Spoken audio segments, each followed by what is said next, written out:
GBNEWS with Paul and Rosie sitting in for Stephen and Anne. We're live across the UK on both your TV and your radio. Well, let's take a look at the papers today and have a quick look through the front pages. The Times reporting nearly 1 million patients with insomnia are going to be prescribed, instead of medication, a digital prescription, a self-help app, instead of more conventional sleeping pills. We'll be finding out a little bit more later. Yeah, interesting. The Guardian leads on Partygate with civil servants and special advisors reacting with fury after Scotland Yard confirmed that Boris Johnson received only one of the 126 police fines.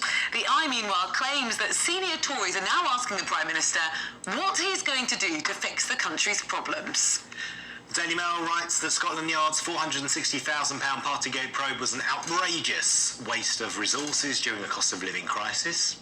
Well, let's go inside the papers now. Joining us this morning is author and academic Jana Williams, as well as very recently former Labour councillor Kevin Craig. Thank you very much. Kevin, you've decided it's time for a little bit of a change, a little bit of a move on. Yes, and I've got a family that I like seeing and a business that's going very well, so it was time to step down after many good years as a councillor, but still remain very passionately interested in politics. And obviously today we've got a wide range of front pages, but lots of focus on the fact that the Prime Minister hasn't received any more fines. I keep going back and just looking at this poster. Look in her eyes and tell her you never bend the rules, from January 2021. And I think, as a believer in British values and fair play and integrity, I think it still is very significant what happened. The problem for the Labour Party, of course, is that Keir Starmer is currently under investigation by Durham Police, and they would have been undeniably in such a stronger position if that hadn't been the case. Well, a bit early in the day for this, but I respectfully disagree, because the difference is, you see, you have in the leader of the opposition a person who had a life before politics, and he's put his job on the line, because as listeners and viewers will remember, he said, if I get a fixed penalty, I'm going to resign. And I can tell you that people are genuinely worried around him about the cost of that integrity. That's the difference. Yeah, but it could leave, potentially in a month's time, we could have Labour with no leader. But I'm more impressed by the fact that somebody puts career and personal advantage on the line for the sake of integrity in public office. Yep. Joanna, is principle more important than politics? Well, I mean, I think it is, but I think what are the principles that are at stake here? What's actually really important in all of this? What was the moral position? What's immoral? And to me, I will always maintain that it was the rules that were immoral. When Kevin holds up that poster, look her in the eyes, to me, that poster was immoral. The fact that we kept dying patients from seeing their closest relatives, the fact that we had hospitals stopping people going visiting relatives who were dying, that we had funerals where only 5 mourners could be in attendance, that was what was immoral, and that's what the investigation That's outrageous. That was to save lives in this country, protect the NHS. You're not responsible. You're not the person who said to Parliament all guidance was followed, as Boris did, all the guidelines were observed. He lied. And listeners and viewers will make up their own minds. Sure they will, but you look at all the problems that we've got, that we're facing in this country right now. Huge cost of living crisis, people not being able to afford to eat or to heat their homes. You've got the war in Ukraine. We've got really, really big problems. A lot of problems we've got right now were actually caused by lockdown. When you look at the crisis in children's education, when you look at the waiting lists for hospital treatment, when you look at the undiagnosed cancers that we've got, all of these problems that we're facing, and we're going to spend more time banging on about who did not have a beer or a slice of... Well, not necessarily that, but so there's a couple more things to happen, aren't there? There's the Sue Gray inquiry, which we may come as soon as next week. Do you not want to see the results of those findings? Because they could reveal quite a lot about the integrity of the people leading the country. I have to confess, I am bored silly. Well, you wouldn't be so bored if your family, you had a loved one who died in hospital, and you can be with with them, and you had to say goodbye on an iPad because Kevin, the bloke who made the rules. You don't know that wasn't the case, actually. Well, be really careful what you're saying, because you really don't know that wasn't the case with me.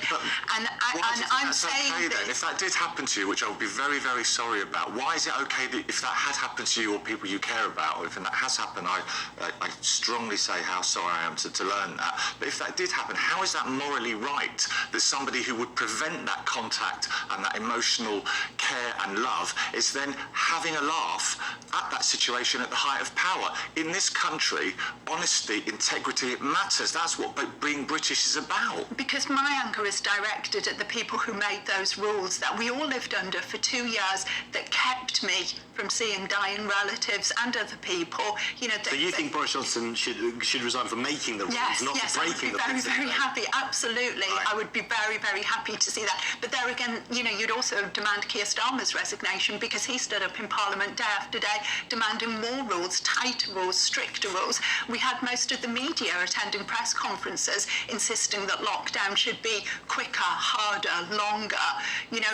We've had the entire political class really of this country insisting on lockdown, and now focusing our attention upon birthday cakes and bottles of beer.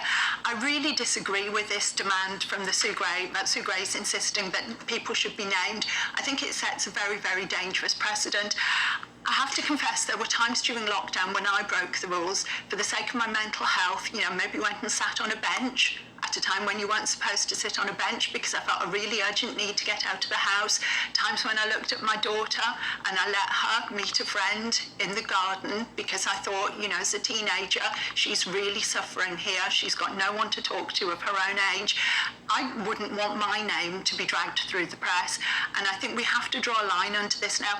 We're also facing, it says in one of the papers this morning, a surge in violent crime. Personally, I would much rather the police now focused on tackling the surge in violent crime rather than pouring more money onto the 460,000 that's already been spent investigating birthday cakes and bottles of beer. We've had the investigation, we've had the press coverage.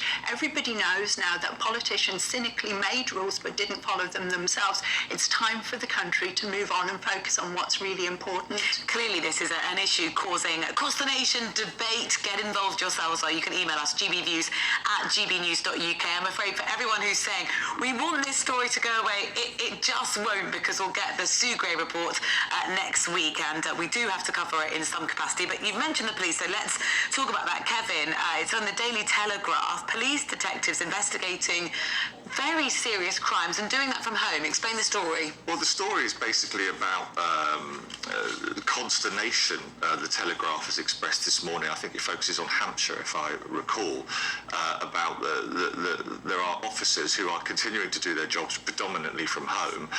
And the implication behind the story, and this looks like it's been placed by somebody around Jacob Rees-Mogg, who is so busy with his time that a senior member of the government goes around leaving "sorry I missed you" notes on the desk of civil servants. The implication is you can't do any policing from home. But the fact is, a lot of criminal detection now is done via computers using technology.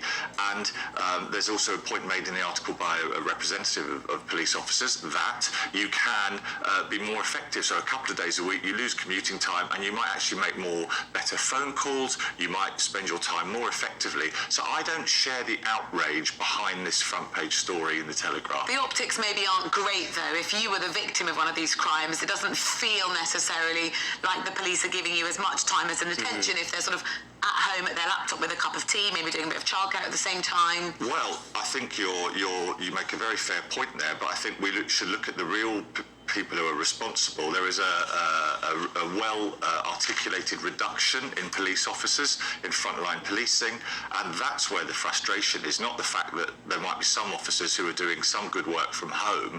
And there's this agenda that Rees-Mogg seems to have as a member of the government, that he doesn't like the fact, multi-millionaire investor that he is, that people are perhaps having more balance in their lives. I think that's very unfair, Kevin, and you won't be surprised to hear that I really disagree with you. I think it's unfair to pin all of this on Rees-Mogg. I think there's a class divide that's always been there and became really evident during lockdown between the working class who have to actually leave their home to go and deliver things, bring things to middle class people who've got nice jobs that they're allowed to sit in front of a laptop at home. And I think it's really shocking, police actually. officer a middle class job? Well, I think clearly being a detective is a middle class job, and you sit at home with your laptop now, clearly it seems, and the civil service sit at home, you know, they've got their pelotons and they can put the washing on and they can be there when their children come home from school. But you know what really surprises me, Kevin, is that the Labour Party is very firmly on the side of this privileged middle class who sits at home with the laptop. The Labour Party, the laptop class party. I don't know what you've been drinking this morning, Joanna, but I mean, there must be something strong in it. I'm interested in the laptop class party. Can I just give the view of one of the police involved, just so we put their side across? Durham Constabulary stated in a report that the increase in working from home has improved work-life balance and overall well-being for staff, and therefore that policy will remain in place. We'll revisit this later. Thank you, both of you. Durham Constabulary have a few things on their plate at the moment, most notably Beergate. Kevin and Joanna, thank you very much, and they'll be rejoining us in about an hour's time for some more feisty and fiery debate at 6:45 this morning on Breakfast.